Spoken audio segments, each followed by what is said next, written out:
Very happy to be joined by the head men's basketball coach at the University of South Carolina. He is Frank Martin. And, Coach, I can't thank you enough for taking out some time, being guest number one on the show here. And you always know how much I am delighted when I see South Carolina on my schedule. It means I get a chance to visit and catch up with you and have some great conversations, which I always appreciate. So it is great to have you. And how are you? How goes it these days? Oh man, great to see you too, Kevin. I know when you reached out to me about doing this, I was like absolutely and excited to share stories and vision and anything else that we can share with each other here and for others to see. But I'm doing great. Went through just like everyone else. The last 4 months have been interesting. Personally, I went through a knee replacement, so I'm just starting. Tomorrow will be 7 weeks, so I'm just starting to move around and feel halfway decent again. So but I can't complain. I mean, I say this all the time, and I hope no one thinks I say it just to make it sound good. I say it as I mean it. I'm one of the luckiest people on the face of the earth, and it's we've dealt with the difficult times here with COVID and just the inconveniences that we've all been asked to deal with. But I've turned around and tried to use it as a positive and got myself involved in different committees and different ways to try and impact people in a positive way. So I'm excited, and I'm excited to have our players back. Excited to see what. Hey, here's the thing: we can't say I'm excited for 2 months from now. I'm excited for tomorrow because Right. with this thing going on, day to day, everything can change. What's unique about, I guess, this particular week in which we're talking is you've got some players back. There are some basketball activities that are in place moving forward the rest of the summer with players being on campus. How has it looked? How has it felt to have some of the guys back? Yeah, it's awesome. It's awesome to, we've done some Zoom calls and all that stuff, and they're productive. But it's a different vibe when you're sitting in a room with your guys and you can look at them in the eyes and you feel each other's enthusiasm. We got that in our first meeting, and tomorrow's our first weight workout, and away we go and see where this thing takes us. And we've got a plan in place as to how we want to manage from this point moving forward to get our guys in the best place possible by the time they say it's time to go play. So I'm excited. We got a great group of guys, and my staff's been tremendous. And um, it's just the hard thing is you can plan for more than 2-3 days ahead, but there's no given that plan is going to work. So you better be prepared for tomorrow and then be ready to adapt to. It's almost like we're all venturing down kind of a path, but we don't really have the blueprint to it. We don't know what's ahead, but we all have to continue down it. From as it pertains to that with some of your players, specifically as it relates to the last couple of months, what are the questions that your players ask you that some of some of the assistants and folks on your staff ask you about? Hey, what are things going to look like moving forward, and how do you best answer those, especially with your players? Yeah, I mean the one question that they all ask, hey, are we going to play? And and right now we're all enthusiastic and optimistic about playing. The plan is for us to play.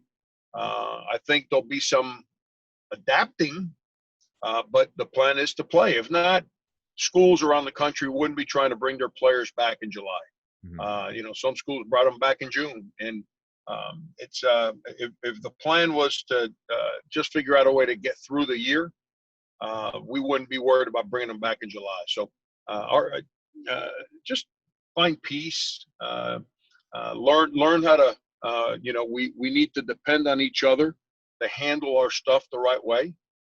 Because we have formed between our staff and players this invisible bubble on our campus right now, and we all have to be respectful of living life a certain way out of respect for one another.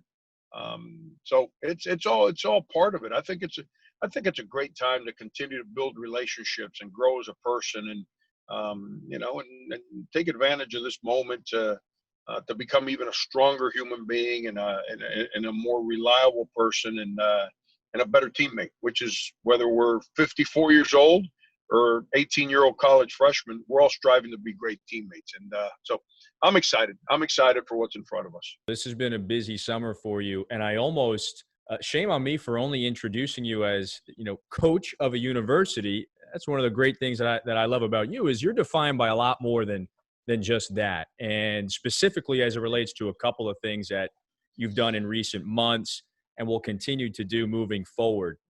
A tardy congratulations on being named the NABC's chair, along with Tommy Amaker, of the new Committee on Racial Reconciliation.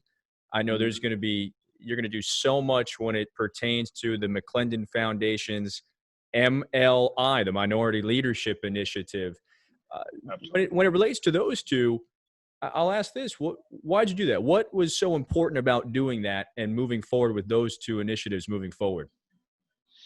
Yeah, it's first of all, we're in a board meeting, and the whole topic about George Floyd came up back when he was first murdered, and I was pretty adamant about some of my experiences and some of the things I've seen and some of the things that I think we have to do better. And Conzo Martin, Tommy Amaker, John Calipari, those guys jumped in and shared ideas, and it was pretty adamant conversation. And when it was over, Jamie Dixon, who's our president at the NABC, said, "Well, Frank, from the sounds of things, we're gonna make you the guy in charge here and lead the charge." And Tommy Amaker jumped in and said, "Frank, sometimes we choose what we do, and sometimes the moment chooses us." And I said, "Well, I'm all in, Tommy, but you're joining me on this one." And he's all in, and it's powerful. It's a matter, when you get yourself involved with things like this, it's not just to share what I know, is for me to listen to what others know. It allows me to engage people in real conversations. We live in a phony world in sports sometimes, because everything's all around winning and losing games. So now the whole getting along thing, we got that figured out now. Our locker rooms, people respect each other, and when they don't, teams lose. It's just simple as that. But we're also shielded from the way a lot of people around the world work, because we're in our, sorry for the pun, but we're in a bubble within our own team. And so being a part of this has allowed me to grow, and it's something I'm adamant about, because this country has a lot of good, and we're so, it's been great to me and my family, because I'm first generation American. Everyone in my family before me came to this country as an immigrant, and it's, the country has given me an opportunity to do what I do today, where my parents weren't able to have these opportunities, but the country opened doors for us to be able to do these things. So I have a certain view of the country, but I also understand that there's some deep-rooted history in our country that we've all tried to avoid to a certain extent. And it's now these conversations have gotten real, and because of that, I've become a lot more educated on a lot of things. I'm more prepared to be intelligent as to when I share my points of views and my opinions, and then being a part of this committee and the McClendon Initiative, which, by the way, that's John Calipari's baby. What an incredible thing! What an idea he put together. I want to say we're up to 60 coaches in 70 schools, if I'm not mistaken.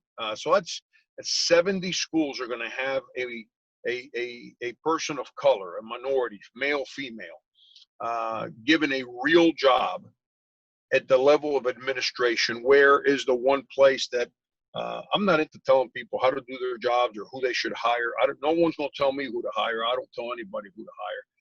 But the one place that is minorities have gotten more opportunities in our country that has not developed in that way is athletic administrations around college athletics, and it's something that we need to promote. We need to create access and opportunity for that, and so being a part of all these things, some of the initiatives that we as the Racial Reconciliation Committee that we have already taken on, that we're fighting to change for what's right, I'm excited about. So, the challenge is, Kevin, is in all us, Tom, Dixon, me, Hugs, Cal, as we get closer now to the beginning of the school year and all our players being on campus, now we got to get back to our real jobs here in a minute and make sure that we don't lose the energy and the enthusiasm that we have for some of these initiatives that we've started. You will have periodically meetings with players, but not about basketball. It'll be, hey, everybody get in here and the floor is open. Discussion is yours. What's on your mind? And they're especially important during times like this right now around our country as it relates to some of the things that you just mentioned. Why is that so important to you to allow that opportunity for your players? And what do you really want to see come out of those sort of meetings when it's, hey, the floor is open? What do you guys want to talk about? Kevin, I learned so much about our players in those conversations. And at the same time, the power in those conversations, because I'm all about education. It's what I believe in. It's what I fight for. There's nothing worse than somebody that's unprepared in life. And so I'm all about educating and giving our players the knowledge and the correct knowledge. Because the one thing I get worried about in today's day and age is with social media, there's so much, not nonsense, but just gossip out there. Right. That's not actual facts. And it spreads like wildfire. And all of a sudden you got everyone thinking on social media that something's real, and it's a phony conversation. It doesn't include facts. And so then what happens is, whoever stands up to try to speak on those things, no one pays attention to them because of what I just said, because people know that's not a fact. And trying to educate our players to research information, to be better prepared to give answers. And then the last part, is we all talk about representing things and being willing to take a stand and get everyone to respect what we're trying to get respect for. So we have to to do that, you got to have courage. To have courage, you got to have self-confidence. To have self-confidence, you got to have knowledge on your side and information on your side. That way you're willing to get in front of everything. So then if you're asked a question, you're prepared to answer it in an intelligent way. So all those things put together. But at the end of the day, it's just life has taught me that speaking with people that you care about all these things is very important. And so I've been doing it for a while. I believe in it. I think it's powerful, and I think our players really enjoy it too. That caveat right there, preparing your players not just for a game or a game plan or a team or something on the court, but preparing them for so much more than just basketball. I know that's a huge philosophy of yours. Where does that come from? Well, why is that? Why is that so important to you as you teach young players? Because that's the way I was raised by my neighborhood, my high school coach. It was all about do right by people. It was all about, work, persevere. You don't call in sick.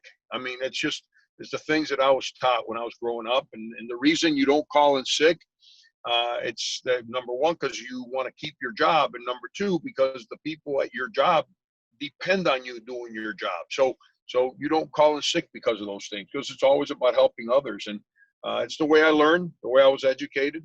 It's the way I've always coached since I started coaching. I say it all the time. I spent 14 of my 16 years coaching kids from my neighborhood, the same neighborhood I grew up in. So if I only worried about winning games, I would have been run out of the neighborhood right away. It's about doing right by people, and it's about helping kids in my field, because I coach men, helping kids become young men and eventually helping them go from a young man to a complete man.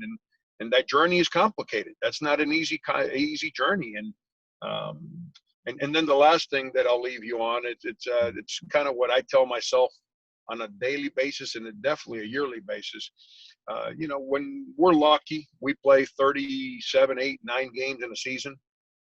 If my only worth in those players' lives is 39 days out of 365, I'm failing our players. Mm-hmm. If our players fail 39 times a year, but yet they succeed 330 days a year, then I'm actually being extremely successful with what I do. So that's the kind of stuff I try to keep myself level-headed and focused in on how much more importance there is on the off the court than there is on the court. So hearing you mention Miami and your time growing up and your years as a high school coach there makes me think of Shaky Rodriguez, and you've mentioned that name to me over the years as someone who was so influential in your life. So who else is on the Frank Martin Mount Rushmore of influencers? Who are the people that have influenced you and kind of shaped you to carry yourself this way? Yeah, I tell people laugh because we're the same exact age, and we're as good friends as two people can be. Anthony Grant and I, and we went to high school together, graduated from high school together, coached high school basketball together. He's godfather to my oldest son, but even at a young age, the way he handled himself as a star basketball player that remained humble towards everybody, and it was so willing to learn and work and help everyone else. Even though we were both 15 years old, I was already learning from him, trying to understand. If he, as talented as he was, can be so humble and so giving, well, I better be humble and giving. So he's been, as a peer, an unbelievable asset for me. Bob Huggins. I met Coach Huggins when I was still a 24-year-old assistant high school coach. And he's been a friend since. And now he's become more of a brother. And, you mentioned Shaky Rodriguez. And there's other people in Miami. There's a guy named Jose Nunez, who was first my assistant basketball coach, and then he became the athletic director that hired me to come back to my high school as the head coach. Now his nephew, who played for me in high school, is now the athletic director at University of New Mexico. So it's it's so many powerful people that were part of our lives when we were young and still trying to form who we were going to be and what we were going to be about as a human being that impacted us in such powerful ways. Has Coach Huggins shaved yet? By the way, the beard is taking on a life of its, like, it's real. No, I told him, I was on a Zoom call with him the other day, and he's got the hair is long, the beard is long. He says he doesn't have to wear a mask with that beard. It keeps everything out. It doesn't allow anything to get in. But I told him I think he's in competition to become the new Mountaineer. He's not only going to coach the game, he's also going to be the one that fires the musket before and after game day. You got large enough lead at halftime. Just head back to the locker room, switch places with the mascot. Coach, I know you got to run in a couple of minutes. Let me finish up on this before I let you go.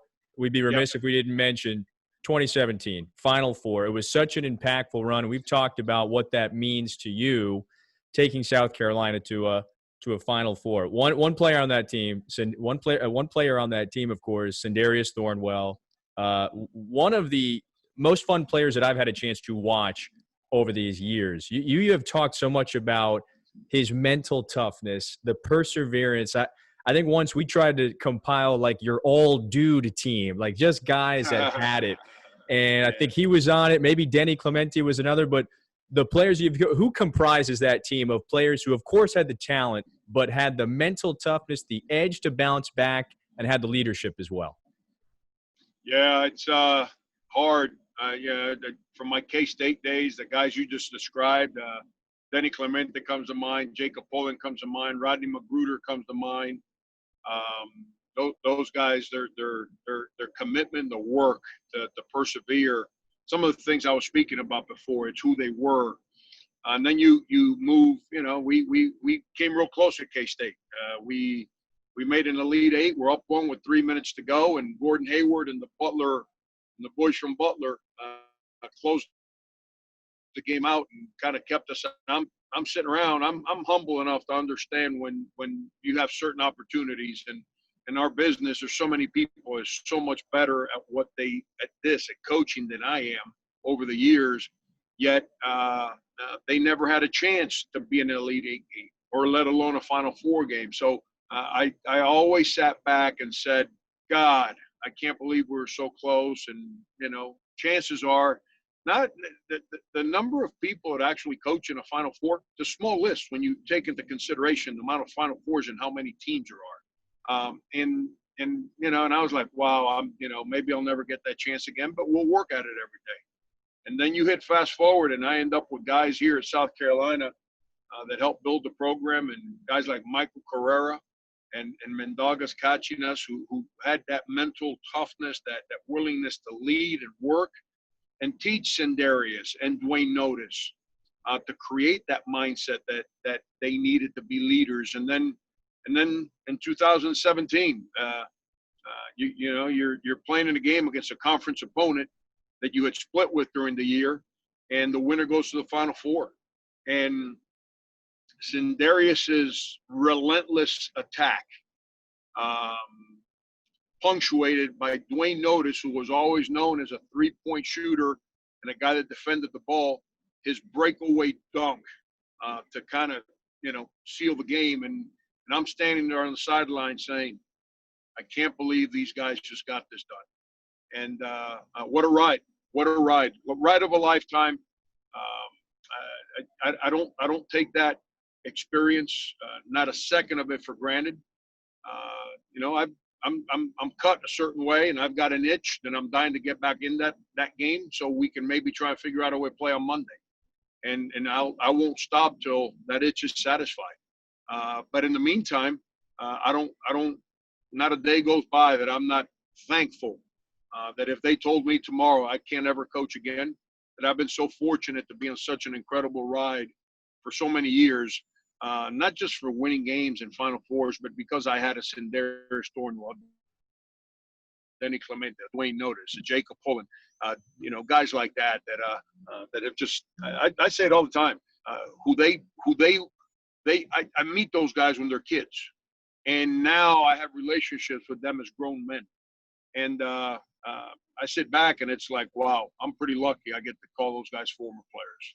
Outside of the wins and the celebrations and relating to the 2017 Final Four run, what is the most impactful moment that made you step back and go, wow? Gonzaga, who was in total control of the game, and Sindarius, who had been out with the flu the whole week, and we didn't even know he was going to play until sometime late Friday. All of a sudden, we come out of a timeout because Gonzaga called timeout, and we had just taken a 2-point lead. And it's the first time in my coaching career where I actually realized, look at the fans. And we had there's 78,000 people at the game, and there was an unbelievable Gamecock following there.